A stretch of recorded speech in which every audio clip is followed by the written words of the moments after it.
Hi, I'm Eleanor, and today we're going to learn how to make this basket weave cowl.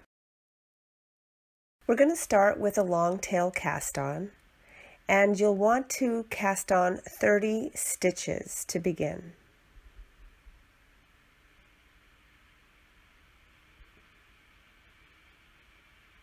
First row is a seed stitch row, and we'll do that by knitting one and purling one and repeating that till the end. So it would be a knit one, purl one, knit one, purl one, all the way to the last stitch for row 1.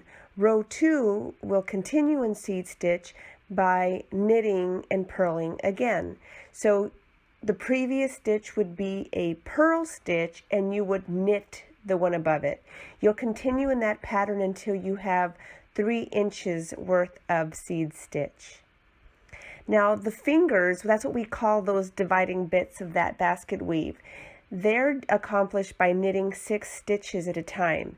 So we're going to knit the 6 stitches and ignore the remaining 24 stitches. We're not going to do anything with them just yet. So knit the 6 stitches and then turn and purl. You'll want to turn and purl those 6 stitches and then continue in stockinette. So if you knit the first one, you'll be purling the second row and then turning it around again to knit the other side and stay in stockinette pattern.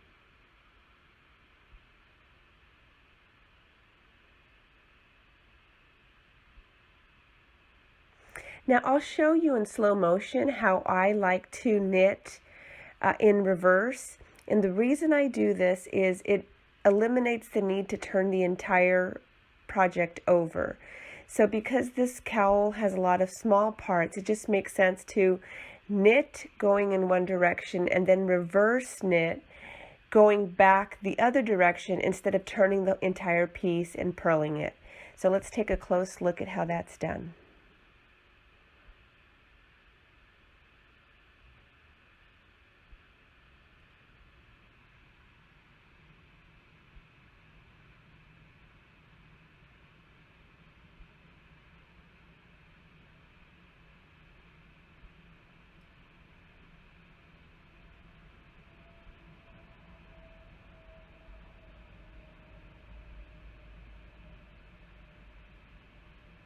And we'll knit back.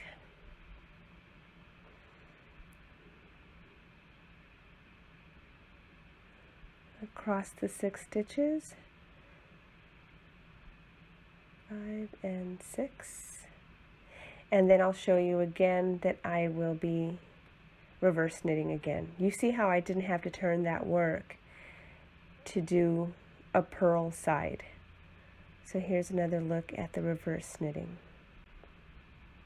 I hope you try that.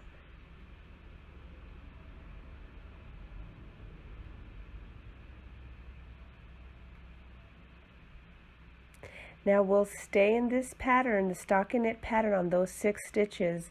We're going to continue just working those 6 stitches and ignoring the others until this finger measures 5 inches. So you'll want to make sure that you end on a knit side. Then we'll move those 6 stitches onto some waste yarn or a stitch holder and just tie it tight so it can kind of hold its place. You don't want to risk it coming undone, and then just snip that waste yarn and then give yourself about a 5-inch tail on the working yarn. But we're not casting this off. Keep in mind that those are still live stitches.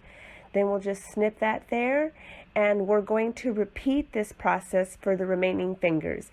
If you'd like to follow us on Facebook, you can do that at sweetdeviation.com, and here's some other videos you might enjoy.